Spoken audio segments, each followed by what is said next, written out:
Hello, everyone. Welcome to another episode of the Podcast Boys, where me and my co-host Connor Nielsen ordinarily talk about Twin Peaks, but we are currently in between episodes of Twin Peaks, so for the last several episodes we have been talking about movies and TV shows that feature Twin Peaks alumni in them, and I chose for this episode the 2007 movie Planet Terror by Robert Rodriguez, which is one half of the Grindhouse experience from Rodriguez and Quentin Tarantino.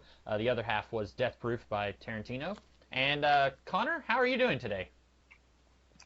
I'm happy to be talking and reviewing a movie right now. So I'm all right. There's very little else that's more enjoyable than talking about movies, especially one like this. This is a movie I really enjoy. Not to spoil things too much, but I like this one quite a bit, so I enjoy talking about it. Connor, why don't you tell us a little bit about what happens in the movie Planet Terror? Okay, to have a little bit of preamble. Me and Spencer, my brother Spencer, have never seen any of the Fast and Furious movies. So at the beginning of the week, we pretty much just binged all of the Fast and Furious movies for the first 7 before the new one came out. And we haven't watched the new one yet. And then I decided to watch Planet Terror.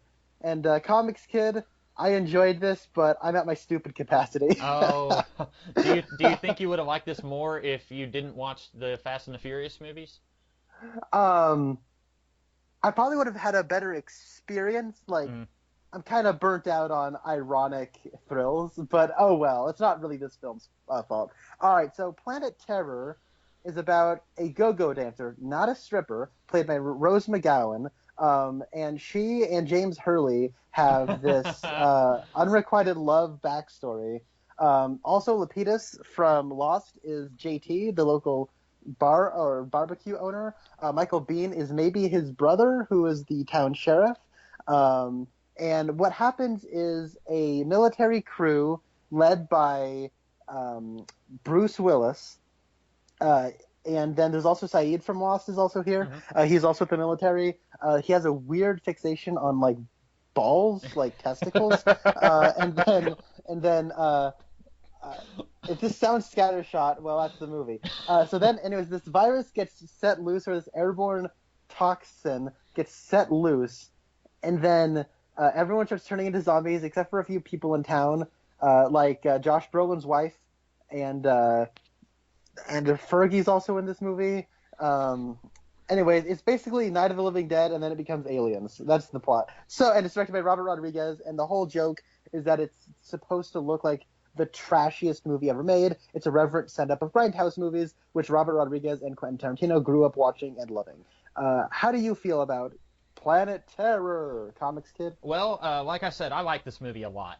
This movie came out, I remember seeing trailers for it when I was a senior in high school, but I didn't watch this or Death Proof until my freshman year in college. And I love this movie. I like Death Proof quite a bit, although that's one that every time I watch it, I like it less and less each time, but that is not the case with Planet Terror. I enjoy this immensely every time. I am not a huge zombie fan. I can take them in small doses, but I'm not just this gigantic zombie buff. But this, I think, worked for me because I don't want to say it's ironically a zombie movie, but it's sort of a zombie movie, but it does just enough different from the normal zombie movies that you'll see that I think it works for me. If this was a little bit more of an air quotes traditional zombie movie, I probably wouldn't have liked it as much. There's a funny story that Robert Rodriguez said when he was making the movie The Faculty with Elijah Wood and Josh Hartnett. That was in the late 90s. When he was making that movie, he was telling those guys, he said, the zombie movies are going to come back in a big way. And he was working on the story for Planet Terror even back then. And then he didn't get very far into the movie, and then he got caught up doing other things, and then other zombie movies came out, 28 Days Later and movies like that, and then the zombie craze kind of picked back up, and so then he did this with Quentin Tarantino. And ultimately, I'm glad he did, because I probably never would have seen this movie if it came out in the early 2000s, whenever, right after The Faculty or whatever. But I like this movie a lot. I like the ensemble feel of it. You very clearly got a main character. Really, you've got two main characters. You've got El Rey, who is the James Hurley type character. And I never really picked up on that because I don't think that I was really thinking Twin Peaks at all the last time I watched this, which was about a year ago. But He's kind of sort of James Hurley-ish. I think he's much, much more likable than James Hurley. Really, the only thing that's reminiscent of James and Donna is his relationship with Cherry. It's very... if you've watched all of Twin Peaks and then you jump right into this, it would be very difficult to watch these two talk about their relationship. I'll just say that. But he is this action hero guy, and I really liked getting to see these two characters and all these minor characters in this small town fight against the zombie apocalypse. It's got this vibe of nothing is safe, nothing is sacred. Anyone could die at any moment. Just as soon as you get attached to this one character, they're going to get bit by a zombie. I really like that idea. That's something that is inherent in zombie movies, but at the same time, you go and watch Night of the Living Dead, and you're kind of thinking, okay, these characters here, this particular character is going to stay with us throughout the entire movie, because the movie is kind of staying with that character. So I liked it. I don't really know where to start, but I think there's a lot of really interesting things about this movie. It is no doubt a trashy movie, but I think because it is deliberately so, that it's much easier for me to watch and it's much more enjoyable. I've recently been watching some not great movies. Mystery Science Theater 3000 returned last week, and I've watched 3 episodes, and those are legitimately awful movies, and if it wasn't for the lampooning of those movies, I would not be watching them. One of them especially I'm thinking of was just one of the worst movies I've ever seen. This is not like that. This is stupid, but it's a fun kind of stupid, if that makes sense. What movie are you referring to? Oh, in Mystery Science Theater 3000, Cry Wilderness. It's just it's bad. It's the second episode of the new Mystery Science Theater 3000. I don't know if you watch that show, but I grew up watching the old show on reruns, and so I was really excited to have the show back. A little side note for me.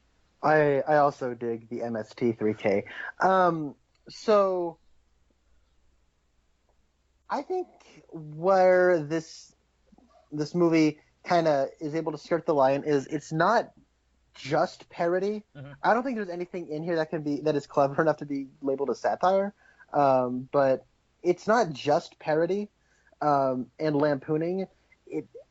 It's very reverent in the way it's a send-up of ridiculously trashy exploitation flicks. It's also irreverent, but as you said, meticulously so. Mm-hmm. I would like to say that I think the reason this movie works as well as it does is because Robert Rodriguez's direction is so full of manic energy. You cannot be bored while watching this movie. No. The music wrote himself. I've had that theme song stuck in my head for a while now. I think what's also really fun about this is pointing at the other people and going, oh, it's that person. Yes. Oh, it's that guy. There are so many fun cameos that pop up here and there, bit players. We're talking about this because of Michael Parks. Yeah. And he shows up late in the game. He's not really around much.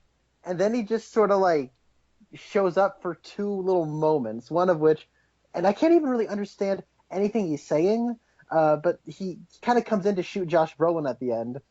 And then he's also in the barn not the barn. He's in the burning barbecue restaurant after the missing reel. So well, he is in one part earlier in the movie. Whenever Michael Biehn has arrested El Rey, Michael Parks is there, and he says to El Rey, "You're not still smoking, are you?" And he says, "No, no." And then when Michael Parks leaves, we see El Rey is smoking. So like, there's one quick scene with him, but you're right, he's not in a ton of this movie. He's just there, and then it's like probably 30 minutes later before we see him again. Yeah.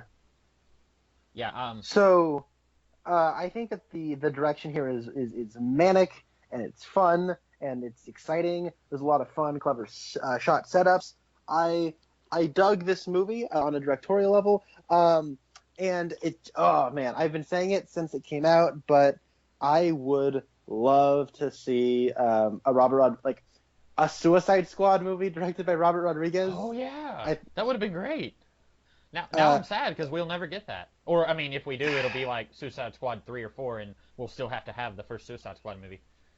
I like to think, yeah. I mean, that's definitely true. I hate that movie with just about every fiber in my being. But what I like about Robert Rodriguez is he's almost like he's knowingly kind of the trashy version of Mel Gibson.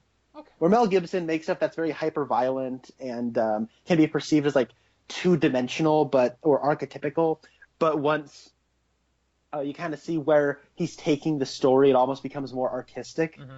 And but also Mel Gibson loves blowing things up and extreme violence, but also kind of attaching that to character depth or what have you. And then Robert Rodriguez is like, nah, I just like blowing stuff up. And so that's why I want a Suicide Squad movie to be directed by Robert Rodriguez. I don't know. That's just an aside. One thing that also kind of pops up in the filmmaking, it's kind of like in the casting where you point at something and you go, oh, it's that actor. You also point at things in the direction where you're like, oh, he's pulling from this movie. The part where Rose McGowan has to go and grab the car through a sea of zombies while James Hurley is providing cover, that is Night of the Living Dead, like the original. Okay. Like that's almost ripped directly from that movie, which I don't know if you've seen that movie, but I love that movie. It's been a long time. I've seen this movie, I think, twice since I've seen Night of the Living Dead, so I need to go back and rewatch that one. But then there's also the part where Michael Biehn and Lapidus are dying, and they're sitting in a place with the remote detonator. I'm like, oh, that's Aliens. Yeah. That's right out of Aliens, where Vasquez and I think whoever the other person is, when they are in the shaft and the aliens are all coming from and they blow up. Which is funny because Michael Biehn was in Aliens. Yeah, he was.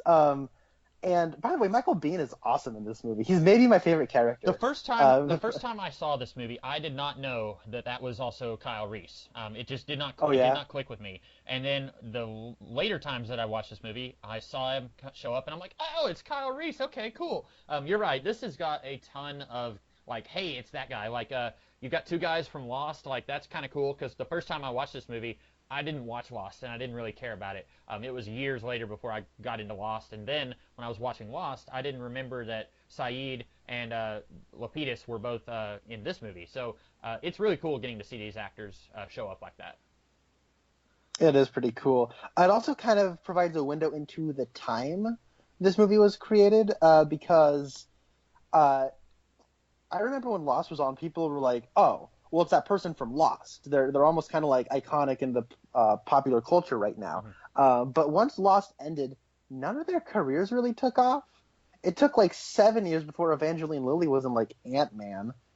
She finally got herself stuck into a franchise. But like Sawyer, that guy's kind of popped up in short-lived TV shows. Saeed's popped up and stuff here and there, but he's always kind of like typecasted as the mysterious Middle Eastern man. Jin pops up every once in a while. Matthew Fox has had no career.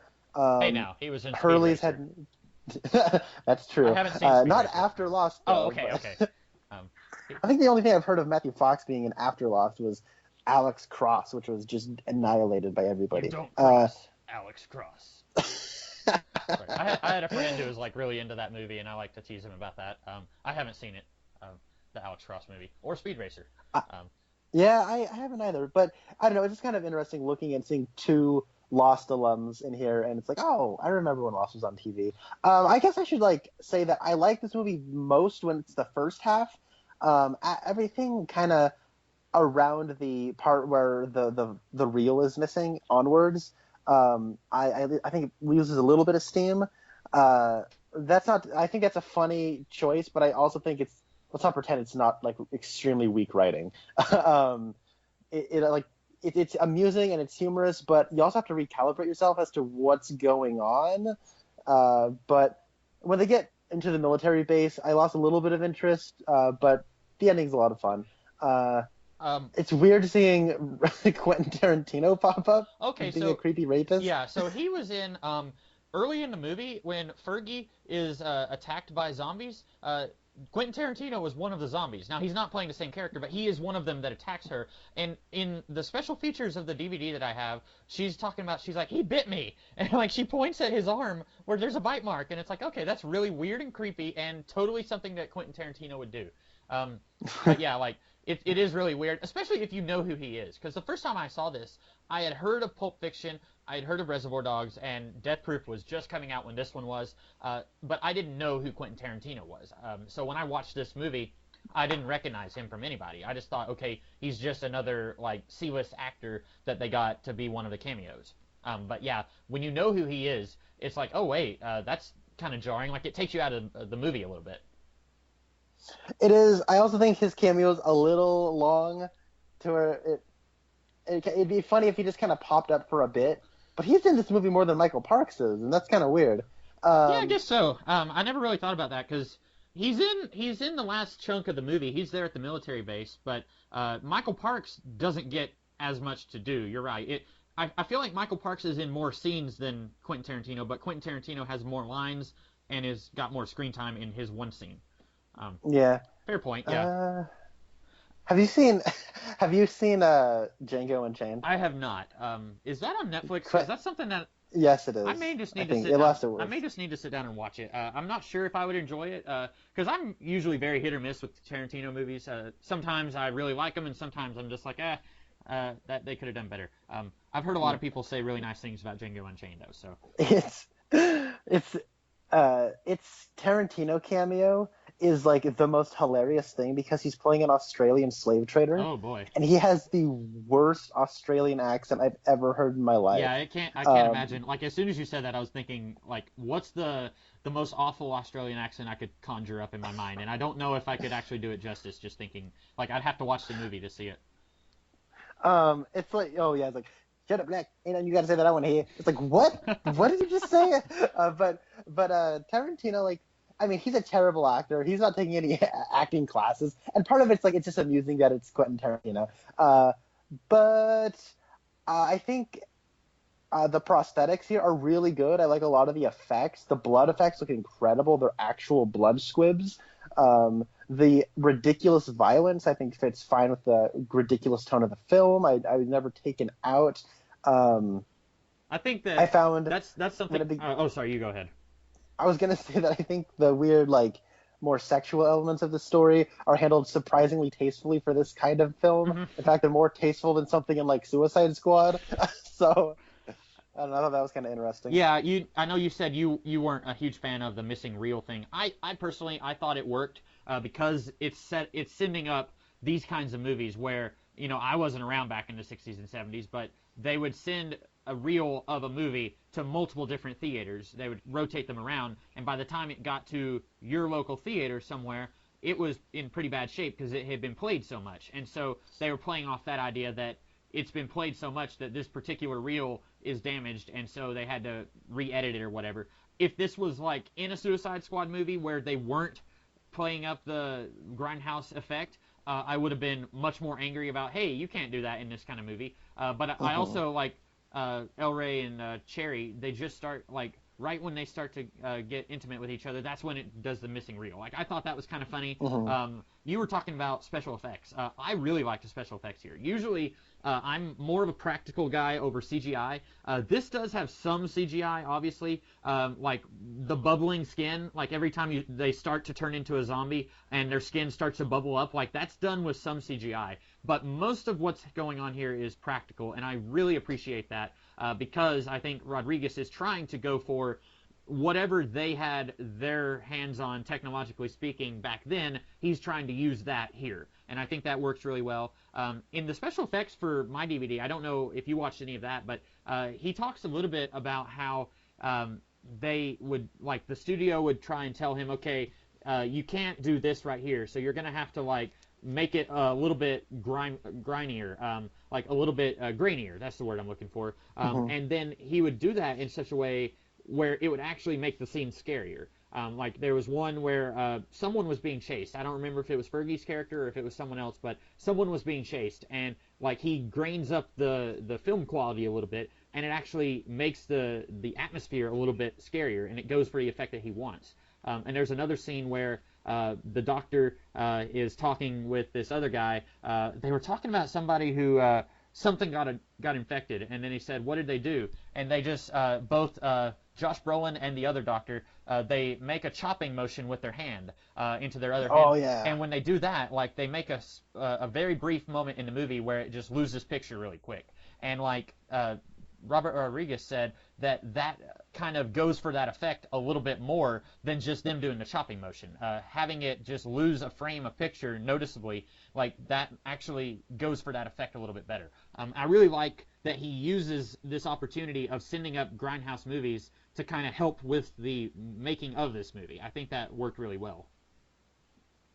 I do too. I think the style here is where a lot of the fun comes from, Yeah. and stylistically, I do think it's solid. I don't know, I think a lot of the earlier stuff I liked more because I was with it more, Mm-hmm. and on a story level, anyways, I'm not going to take this story seriously ever, but I like that we're setting up a bunch of different people because I've heard of this movie, Yeah. definitely, and I know that Rose McGowan has the machine gun leg, so I just thought that thing was going to come in halfway through the movie, but it's only an ending climax thing that happens. However, I really like the stuff with Josh Brolin, how he kind of starts off as you're kind of on his side. It's almost like his wife is having an affair with somebody else, and then he gets really creepy really fast, and he gets really kind of sinister and thoroughly unlikable. Then all of a sudden you're more with the wife character, who I was surprised to find out is not Anna Faris, because she looks like almost identical to Anna Faris. You are correct. I did not. I wasn't thinking of that when I was watching this movie. But yeah, she is. She looks a lot like her. Whenever I don't know if you've seen the movie Scream 4, but she was a cop in this character, not Anna Faris. She was a cop in Scream 4. Oh yeah. Yeah. I don't know the actress from anything else, or if I have seen her in anything else, I don't remember. But I was reading up on this movie, and she was in that with. With someone else who was in this movie, and I've lost it. Oh, no. Both her and Rose McGowan were both in Scream movies. That's what it was. Okay. It's weird to talk about this movie because it's really only it's like an hour and 40-minute long novelty, right? Right. It's all novelty. And I've had a really long, strenuous day, and maybe I just wasn't in the mood, like the right mood. I can see myself having a fun night, getting a couple of people over, cracking open a few beers, and having a good time with the double feature. The novelty just wore a little bit thin on me. Maybe I was just tired, but it's a fine movie. I had a lot of fun. Yeah. And I think a lot of the enjoyment of this movie does come from your reverence for the material, your understanding of where they're coming from. Yeah, at the very least, like you said, understanding. Because I am not the same age as Tarantino or Rodriguez. I didn't watch grindhouse movies when I was younger. I didn't go to the drive-in theater. For me, I was a child of the 90s, so that impact wasn't on me growing up. But as long as you are aware of it, I think that helps in appreciating this movie, I think. Because if you don't know about that and you're just thrust into this movie without any knowledge of it at all, it's going to be a little weird watching it, I think. You mentioned Josh Brolin. I had not seen him in anything else before this except for The Goonies. I grew up watching The Goonies, and he's a good guy in that. And I always just thought, okay, he's the older brother in The Goonies, and that was all I knew him for. I did not know him as an actual actor who had a career after The Goonies, but he's been in a lot of stuff. And this was the first thing I saw him in after The Goonies, and so it's really jarring to see him going from The Goonies, where he's a lovable, slightly jerkish older brother, to being in this, where, like you said at the beginning of the movie, he's kind of, you're on his side, but he's a little bit cold, and then he kind of becomes a bad guy pretty early on. But that was a very interesting experience for me, seeing him in a very different role than what he was in The Goonies. And Josh Brolin, I think, has kind of had a renaissance in his career since like 2007, 2008 from now. He was in, obviously there's Jonah Hex. But on top of that... I actually liked Jonah Hex. It took me years to watch it. Like, I didn't see it in theaters. I only watched it less than a year ago, but I actually didn't hate that movie. I thought it was a fun time. I know I'll get hate for saying that in public, but I like Jonah Hex, so... I've never seen Jonah Hex. Oh, okay. But I just know that that's a movie that people don't like. Oh, no. I think I'm the only one who likes it. But he was in No Country for Old Men. He was in the True Grit remake. He was in the Old Boy remake, which no one liked. But he's also been in Sin City 2. However, he was in Hail Caesar rather recently, which he was incredible in. And he's going to be Cable in Deadpool 2, which your mileage will vary, and he is going to be playing Thanos in Avengers Infinity War. So it seems like he's kind of going through a bit of a renaissance. I've always liked him whenever I've seen him pop up in things. He has a really kind of everyman quality about him. Yeah, I think that's a good way to describe him. I won't be watching Deadpool 2, but I think he would make a good Cable. He's got that roguish anti-hero quality about him also, and that's basically what Cable is. So I think that he would do really good as Cable. Who knows if the movie will be good? I'm sure everyone will like it. if it's anything like Deadpool 1. Also, he did his audition for No Country for Old Men while he was filming this movie. Apparently, the Coen brothers refused to give him an audition, so Brolin asked Tarantino and Rodriguez for help in filming the audition, and then the actress who played his wife in this movie, she read the lines for the female part in that audition, and then they filmed it, and they somehow got it to the Coen brothers, and then they wound up casting him. So that was... Why would you refuse to have an audition? I don't know. I've never seen No Country for Old Men. I don't really know anything about the plot of the movie, but I'm wondering if it's because before this, if maybe people just didn't, like, they saw him and they thought, oh, he's that guy from the Goonies, which, you know, for me, I don't see that as a bad thing because I like the Goonies, but maybe the Coen brothers are thinking, like, that was a kiddie movie and we're making this adult movie. We don't want this child actor to be in this movie. You know what I'm saying? Like, that's the only thing I can think I of. guess so. Let's see. There's looking at the cast. I remember. Oh, that is Tom Savini. The one deputy who has the mustache, the black mustache. Oh yeah. And he got the goofy looking eyes. Oh, that guy looks like Tom Savini. If you're unfamiliar with Tom Savini, he is the makeup artist for all of George Romero's Dead movies, or at least the first 3, I know for sure. And then he actually ended up directing the Night of the Living Dead remake from the 90s. Not to be confused with the Dawn of the Dead remake from the 2000s, which was directed by Zack Snyder. Well, he was in that movie though. He was in Snyder's Dawn. It's a brief cameo. It's after they have gotten in the mall. They see him on the TV. He's talking to reporters. Because I did not know that he was the makeup guy. But I remember watching, because I just about half a year ago I watched the Dawn of the Dead remake and saw him in it. And when I watched it, I was thinking, hey, it's that incompetent deputy from the Planet Terror movie. And they were saying in the commentary that they cast him because of his connection. They were saying in a commentary of the Dawn of the Dead remake that they were casting him because of his connection to the original Dead movies. But I didn't know that he was a makeup guy. That's interesting. Yeah, he did the makeup for Night, Dawn, and Day. I know for sure those 3. And I think he played the lead biker in Dawn of the Dead. Okay. In that movie, he really kind of broke into the industry through the kind of schlocky horror stuff. And I think that's why they cast him. Obviously, I think it's kind of neat that he would agree to do something like this. But he is the person responsible for. I don't know if you've seen Day of the Dead, but when the zombies rip a person in half. Oh, okay. I don't know if you've seen that shot, but it is one of the most impressive special effects I've ever seen. I've seen it before, but not in that movie. I've seen it in other movies. He did that.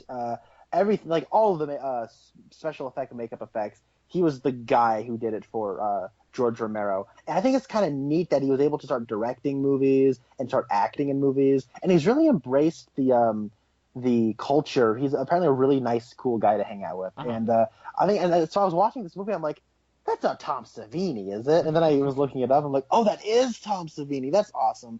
And it looks like he's in Django Unchained and the Machete movie that came out of the Grindhouse trailer, and he's actually in Spy Kids. So he might have been friends with Robert Rodriguez since before this movie. Yeah, it's been many, many years since I've seen Spy Kids, which was also a Robert Rodriguez movie, but I did not know he was in that one. Speaking of Machete, I guess we should say, for anyone who has heard of those movies, starring, what's his name? Danny Trejo. Yes, Danny Trejo. So this movie and Death Proof, they were part of a 2-part package deal, if you will, where you went to the theater. It was a 3-hour plus experience, and in between the movies, you got these trailers for fictional movies that did not exist. There was a Thanksgiving slasher movie by Eli Roth. There was a movie called Don't by Edgar Wright. There were all these different SS women or werewolf women of the SS. All these really trashy movies that you would expect to see in a theater alongside Death Proof and Planet Terror. And one of them was Machete. And while they were filming the trailer for this movie that they never intended to make, they had like Cheech Marin in the trailer. They had Danny Trejo, and then they had Lapidus from Lost. He was in the trailer also. I don't know if you saw him in that. He's the guy who hires Danny Trejo's character. I was like, that guy, he looks familiar. Well, it's so crazy because like in Planet Terror, he plays this barbecue redneck guy, and then in Machete, he's like a businessman who's very well groomed, and he's got a different accent, and he's completely unrecognizable. But while they were making that trailer, And I guess while they were making the movie, they said, hey, this would be a really fun movie to actually make. And then they did, and now they've done 2 movies. And didn't you say they were like wanting to do a 3rd movie? Yeah. So before, so in a preview before the first Machete movie, they already had a trailer for Machete Kills, which is the second one, and then they made Machete Kills, and then before Machete Kills, they had a trailer for Machete Kills Again, and Machete Kills was annihilated by critics, and it was a huge box office disaster. Like, it lost a lot of money for Robert Rodriguez. But that's the thing about Rodriguez. He's an independent filmmaker still, and he doesn't care. He's making another one, and it's called Machete Kills Again in Space. So that sounds great. See, and what's kind of cool about this, and like, I think while like I'm not a big fan of schlocky grindhouse pictures, I don't think you're a fan of schlocky grindhouse pictures, like unironic exploitation flicks. I've never really seen one. I don't have much of an interest in it. But both you and I are getting a kick out of kind of these reverential send-ups of those. Yeah. And I think it almost feels like it's almost like watching the absolute goofiness of a comic book being leapt onto a screen, but without any sort of smartness to it. Mm-hmm. So there's a bit of glee that you get out of it. It's almost like when you read a Grant Morrison comic book, you're like, I can't believe Grant Morrison is telling an intellectually satisfying, thought-provoking, thoughtful narrative, but at the same time, there's all of this goofy time stuff happening, and people are saying things like, in All-Star Superman, I think when Superman is around Black Kryptonite, he says, say bye-bye, hand. Like, you have goofy lines of dialogue like that make me chuckle and crack up every time, but there's also still that thoughtfulness to it. But in these kinds of things, it's like somebody oh my gosh, we're going to take a car, and we're going to blow stuff up, and we're going to get a woman, and we're going to give her a machine gun leg, and it's going to blow everything up. And then at one point she's going to shoot a rocket out of it, and the blast damage is going to send her flying through the sky. And then she's going to like send another rocket flying down at the army of zombies below her. It is this ludicrous ridiculousness that I get a kick out of when I read comic books, but you can only really see that in these kinds of movies. So kind of seeing respected independent filmmaker Robert Rodriguez and critic darling Quentin Tarantino teaming up to make this, it's more than just a novelty. I mean, it's still a novelty, but it's kind of a special novelty. So I guess that's why I get such a kick out of it, and like these kinds of images kind of play to the child inside of me. Mm-hmm. There's a little because that kind of adult film fan is kind of getting married to that 10-year-old explosion fan. Yeah. I guess that's where a lot of the appeal comes from. I think once upon a time in my life, I would have thought that I was too smart for this kind of movie. I would have been like, well, that's stupid. You can't put a machine gun on her leg. How does it stay attached? Like, I would have said stuff like that. Like, in the commentary for this movie, Robert Rodriguez said they were filming the scene where it's shortly after Michael Biehn is interrogating El Rey, and then he says, like, no, we're taking my car. And then the car blows up. He says, never mind. We'll take yours. You know, that scene right there. Yeah. And Michael Biehn goes up to Robert Rodriguez and says, hey, in that shot, I think I shot my gun more than 6 times. Do we need to redo that shot? And Robert Rodriguez said, no, don't worry about it. This is just the kind of movie where you can shoot as many times as you want. Nobody's going to care if you're, they don't care about the accuracy in something like this. And I think that's definitely right. Like, once upon a time, I would have just torn this movie to pieces saying that it was really stupid, and then I'm above this kind of thing. But I think part of it is I'm trying to not be as needlessly harsh. Sometimes I'll see a movie that just does not need to exist. For example, the aforementioned Cry Wilderness from Mystery Science Theater. But then, like, sometimes I'll see a movie that is extremely awful, but I still find something to enjoy about it. And this is not an awful movie. I think that there's lots to enjoy about this, but this is definitely a fond send-up to those kinds of movies. And I think if you can learn to appreciate those kinds of movies, you can definitely learn to appreciate this kind of movie and this particular movie. And I think you were hinting at this. Only Quentin Tarantino and Robert Rodriguez could have made this. I don't think that any other directorial combo could have done this, because anyone else in the critics would have been just tearing it to pieces, saying like, this doesn't work, this is a stupid movie. But I think because Quentin Tarantino especially has built up a lot of clout with critics over the years, I think he was able to get away with a lot of stuff. He and Robert Rodriguez together were able to get away with stuff here that other people might not have been able to have gotten away with. You're right. I do think critics get a bit of a bad rap where, critics just don't know how to have fun. Mm-hmm. I mean, we'll explain the positive reviews for Fast 5, Fast Furious 6, Furious 7, and The Fate of the Furious. Or, explain how, like, something like El Mariachi or Desperado, which were Robert Rodriguez's like first two films. I want to say they're his first two films. I know one of them is his first. But one is just essentially a remake of the other, and it's just pretty much a lot of shooting and Antonio Banderas and Selma Hayek looking hot and shooting stuff. So, but people say all you need. Yeah, exactly. But like sometimes critics are like, this isn't like high art, but it's entertaining. If it's the kind of stuff you like, and they'd recommend it. That's really all critics are there for. And I think critics have a kind of like they're film fans too. Mm-hmm. There's a lot of comic book fan film critics. That's why I think a lot of critics have given stuff like Guardians of the Galaxy as high of acclaim as they have, is because they do understand what comics are. They, obviously not all of them, but there's a decent amount that do understand and grew up loving film and loving comic books and loving TV, and so that's what inspired them to become critics. In the same way that like Robert Rodriguez and Quentin Tarantino grew up with Grindhouse movies. Like the Grindhouse theater was, you pay $1 and you get to sit in this disgusting theater watching trash, but you could sit there all day long if you wanted to. Mm-hmm. They just played movie after movie after movie after movie after movie, and you saw some shocking graphic images. And whether like the stories are tasteful or smart didn't even matter. Those left an impression and on the imaginations and this socialization of these two artists. And so when they grew up and became filmmakers, like it's like me and Godzilla. I know Godzilla versus Monster Zero isn't high art, but it's like one of my favorite movies. Mm-hmm. Like you can't take the Godzilla versus Monster Zero out of me. It'll always be there. I'm always going to have, we couldn't find Planet X before because it's hiding in the shadow of Jupiter. That'll always be a part of my creative DNA now. So when it comes to like Grindhouse movies kind of disappeared because what happened was Friday the 13th, as terrible of a movie as that is, it's important because that was the first time a huge studio was able to back the distribution of a film that would traditionally only be shown in Grindhouse theaters. Mm-hmm. So you would pay like money, like actual money, dress up and go to a theater and sit in a nice chair in an auditorium that didn't smell disgusting and watch these images, these grisly, violent images with like graphic nudity and all that stuff. But it was in a normal theater, and that changed everything. And so now that kind of Grindhouse has kind of gone the way of direct-to-video, I think that's the way it happens now, right? Mm-hmm. Trashy, schlocky stuff is more direct-to-video, direct-to-VOD, direct-to-Netflix, all that sort of stuff. Sci-fi original.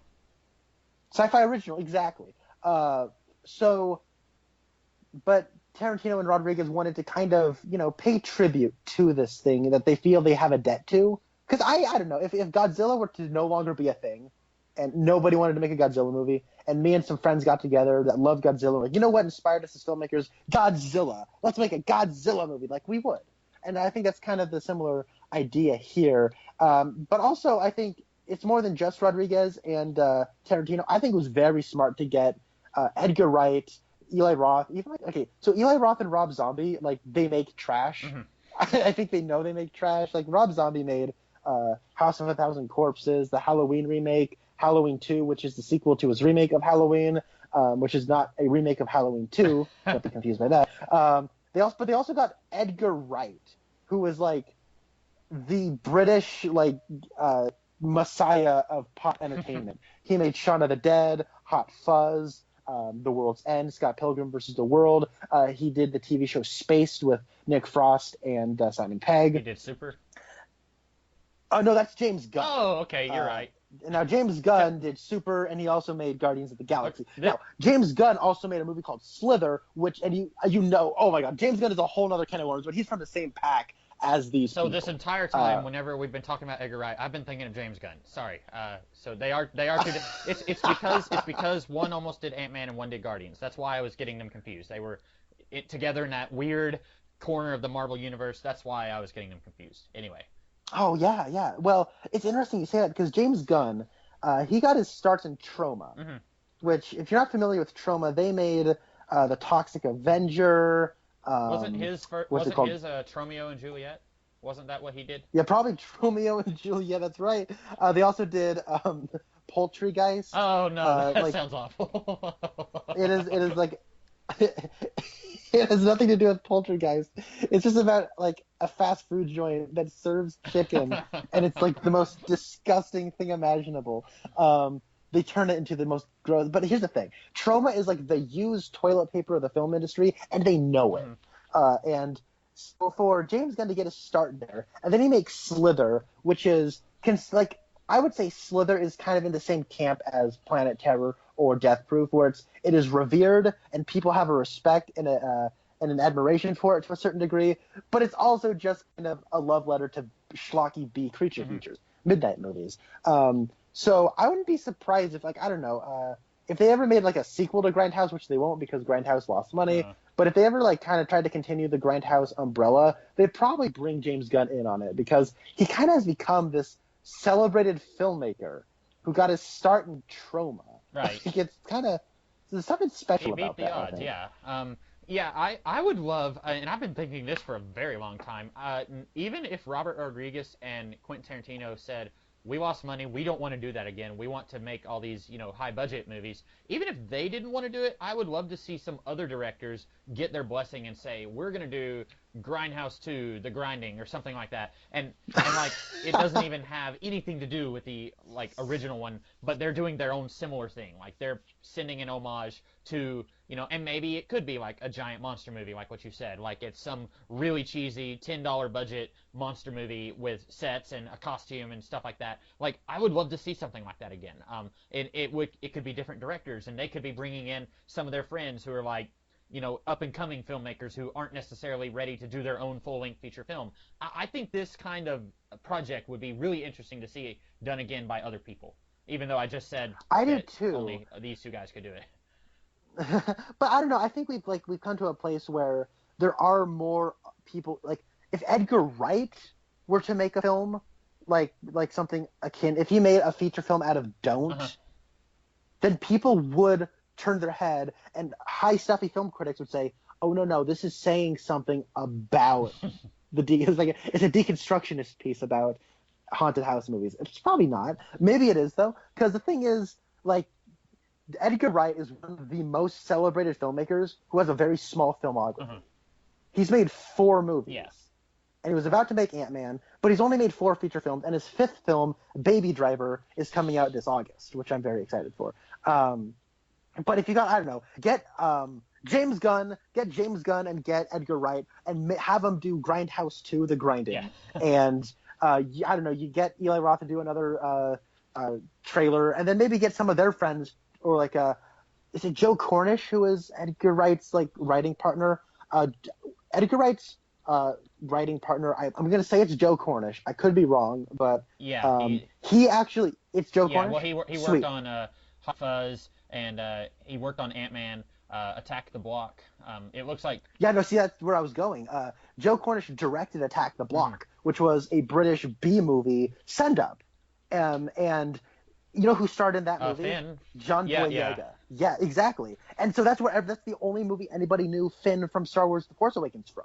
It was from this movie called Attack the Block. So I don't know, get Joe Cornish in to make a trailer for Grindhouse 2. Oh, I know we're talking more about the concept of Grindhouse, but I think it is a very interesting concept that you can exploit to make kind of a franchise out of. And I mean, Robert Rodriguez is making Machete Kills Again. Machete Kills Again in space. After Machete Kills lost millions of dollars. He's obviously not above passion outweighing money. Right. So, I don't know, get Troublemaker Studios to back it. The Weinstein Company probably doesn't want to lose any more money on it, but who cares? He'll get Troublemaker Studios to back it. I don't know, get someone who has nothing to lose to distribute it, and then bam, you got Grindhouse 2. Yeah.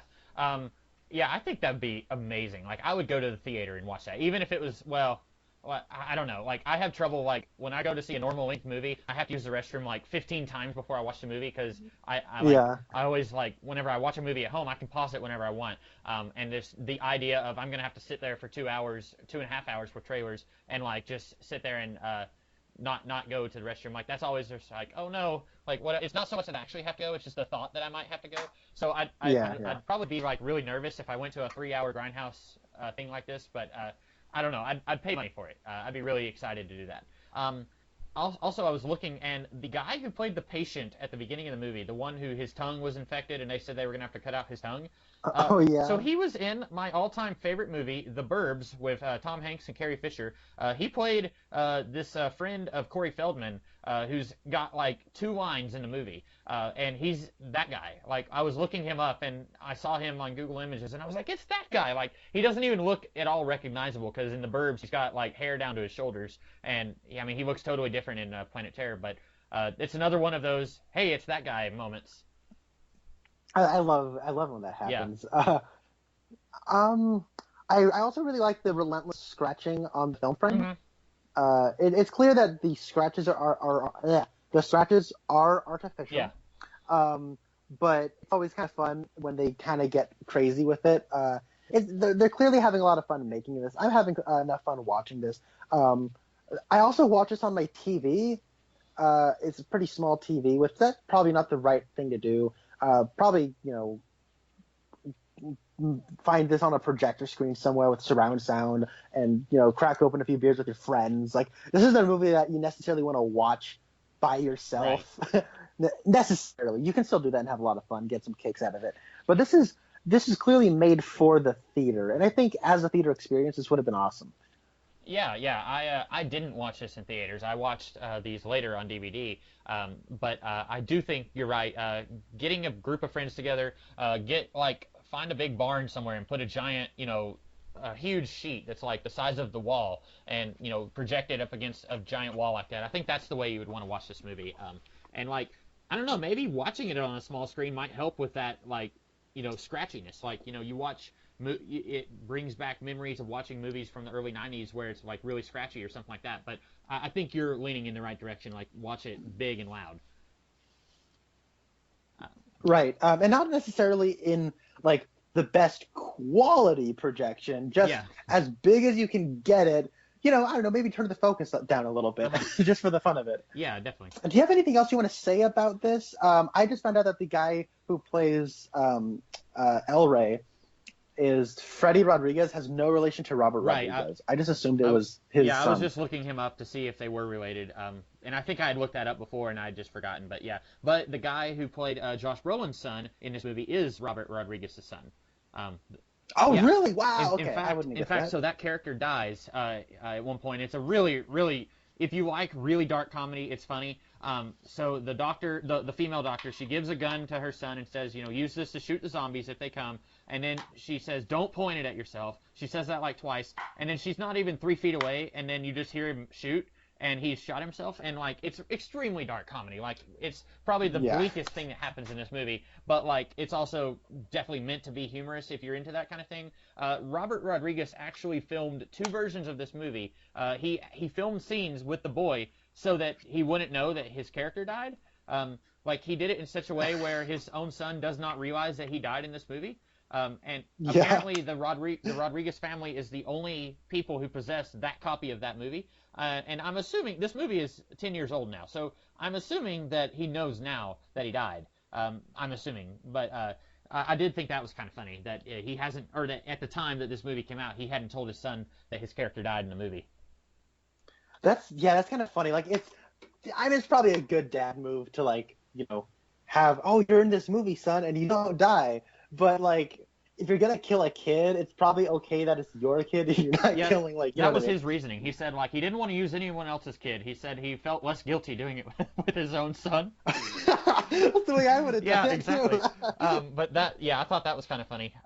And like I always kind of like it whenever a director or a writer can work in somebody as long as it's not too intrusive. Like sometimes you'll see someone who is in the movie and it's very clearly that the only reason they're there is for nepotism and they're just not good. Like the boy is in this movie, but he's not bad. It's not like, oh great, when is this kid gonna leave? Like he's just awful. It's not like that. Like they were able to work in a family member and it worked. It wasn't too intrusive, I guess is what I'm saying.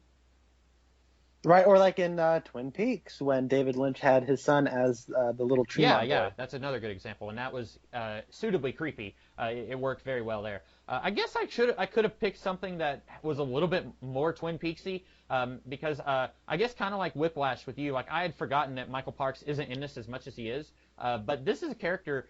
He plays this sheriff or state marshal or something, and he's actually in many different movies from both Rodriguez and Tarantino. He was in Death Proof also. He was in both of the Kill Bill movies, which I haven't seen, and he was in From Dusk Till Dawn, which I have seen, but it's been a very long time, and I don't remember him. Now, From Dusk Till Dawn is directed by Rodriguez and written by Tarantino, and Tarantino plays George Clooney's brother, who are criminals on the run. It's been so long since I've seen it, and as I understand it, because both of them worked on that movie and co-created the character, they now both are allowed to use the character. They both said to each other, like, they can do whatever they want. So, like, if Tarantino wanted to use this character in his next movie, he could, if it wasn't a Western. I guess he could put this character in, Django Unchained. I don't know how that would work, but if he wanted to, I guess he could do it. But that's... So wait, you're talking about the Michael Parks officer character? Yes. He is. It's his character is in From Dusk Till Dawn and both Kill Bill movies and Death Proof and this. That's awesome. That's really cool. He's in Django Unchained, but it's not that character. Oh, okay. He plays one of the he's basically the Quentin Tarantino's coworker. They're Australian slave runners. Is his accent any better than Tarantino's? I don't remember because I watched that movie when I didn't know who Michael Parks was. Well, because one thing we can say about this is that, like, his accent in Twin Peaks was one of the least cartoonishly Canadian accents. You had the three Renault brothers, and Jacques Renault and Bernie Renault both just sounded like they came right out of a cartoon. And then Michael Parks, while I don't know if his accent was legitimately Canadian because I don't know any actual Canadians, I think his accent was better than the other two. And then here, he's playing a Texan, and he sounds totally different. And I think it sounds kind of legitimate. I know a few people from Texas, so I think it sounds kind of reasonable that he could have been from Texas, this character. And then I don't know how he sounds in Django Unchained, but I'm imagining he sounds better than Quentin Tarantino. I certainly hope so. He probably only has like 2 lines. Oh, okay. Like, it's a very small, like, it's basically just like a bit scene. Yeah. Where that Django's got to get himself out of a little situation with Australian slave runners. And it's like a scene that ends in a hilarious way. Yeah. So.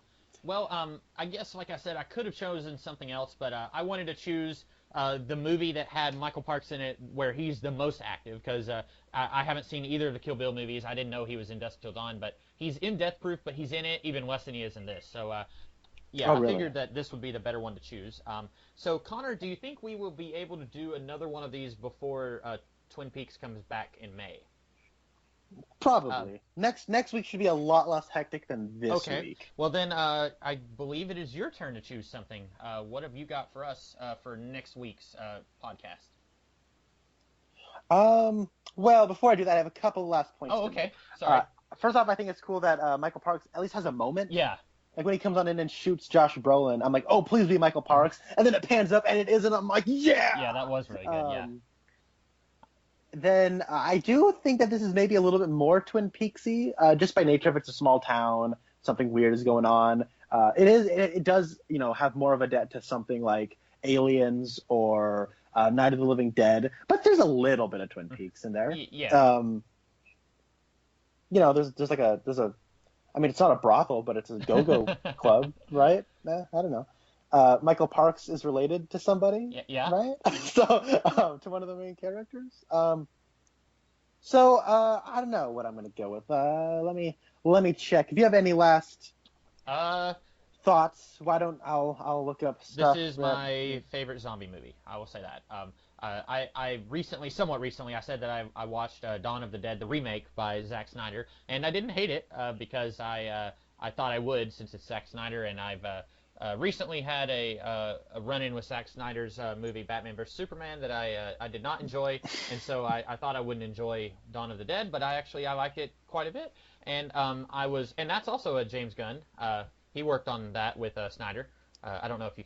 Yeah, he wrote it. He wrote that. So maybe it was James Gunn bringing everything that I liked in that movie, but I like that one quite a bit, but I think I like this one more. Like I said, I'm not a huge zombie fan.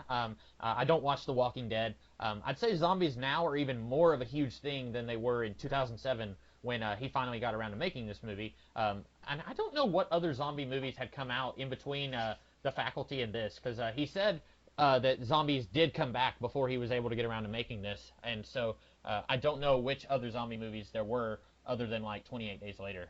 I'm pretty sure 28 Days Later was before this.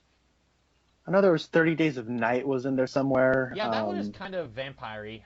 I've seen. Oh right, that's vampires. But I mean, it's kind of the same conceit as this. It's a small town, and then horrible stuff starts happening in the town.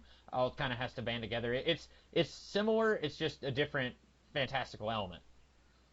Right, my bad. 28 Days Later was 2002. All right, so I got it. All right. In fact, I remembered it just a couple seconds ago because I actually rented this movie because I knew I would be picking this, and then I forgot that I rented it.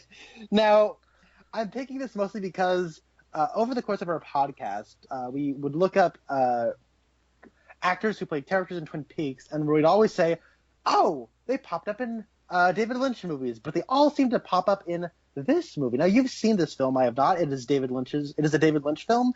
I know I picked Eraserhead last time, which was also a David Lynch film, but I don't care. It's my pick. I can do whatever I want. I am going to have us watch Dune, Woo!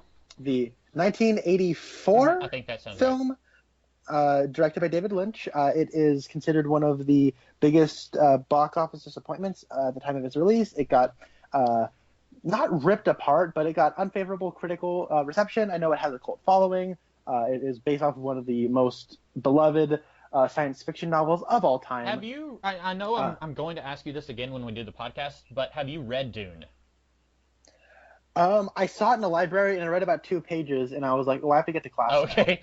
Well, I've read the novel, the first novel, just the first one. There's like 5 by the author Frank Herbert, and then there's like 5 billion by his son and Kevin J. Anderson. And I haven't read any of those, but I have read the first one. So this will be very interesting because it's been a couple of years since I've seen the movie, and you got the one with Kyle MacLachlan in it, right? Okay. Correct, not the sci-fi miniseries with William Hurt. And then I think there was one with what's his face? Professor Xavier, not Patrick Stewart, but the other guy. Wow. James McAvoy? Him. I think there's one with him. I think it may have been a different title. I'm gonna look that up. Because I know that Patrick Stewart is in. Oh yeah, he is. David Lynch's Dune. He's in Children of Dune. Okay, that's James McAvoy's in Herbert's Children of Dune, which is a TV. Yeah, program. that's I guess I don't know if that's a sequel to the one with William Hurt or if that's just a different adaptation that's not of the original book. But... I think it is because it's also 3 episodes long. It has both of them have Alec Newman in it, and it is on the Sci-Fi Channel. And Children of Dune is the sequel to Dune, the book. Okay. Children of Dune is sequel to the book Dune. I'm excited to finally get around to this. I'll probably talk about this in the actual podcast, but it's weird that Lynch was, after The Elephant Man, he got his shoulder tapped to maybe do Return of the Jedi, but the negotiations didn't get very far. And I think that it's interesting that he then decided to do Dune. It's almost like he really was interested in doing a big budget sci-fi project. Yeah. So, I interesting. cannot imagine what his Return of the Jedi would have been like. Well, I know that when the Green Lady is dancing in Jabba's palace, she probably would be swaying back and forth slowly. Chewie! And the Chewie, you see who it is? Chewie! Look who it is! Chewie! Chewie, you know who it is! Chewie, you know. Oh. Yeah, that. All the Ewoks talk backwards. Oh man, that. I don't know. I can't decide if that would have been a really good movie or just a really awful movie. Oh wow, that would have been. Could you imagine George Lucas and David Lynch coming to blows over a direction to take movie? Yeah, and that would have been. I would want to see a movie based on that, of their relationship after that movie. Like, I want to visit the alternate universe where that actually happened, and just like see the documentary of George Lucas and David Lynch, 2 giants who clashed. Like, I want to see that. That would be so cool. Would, So yeah, this was David Lynch's 3rd film. It was nominated for a Academy Award, singular. So that's kind of worth noting.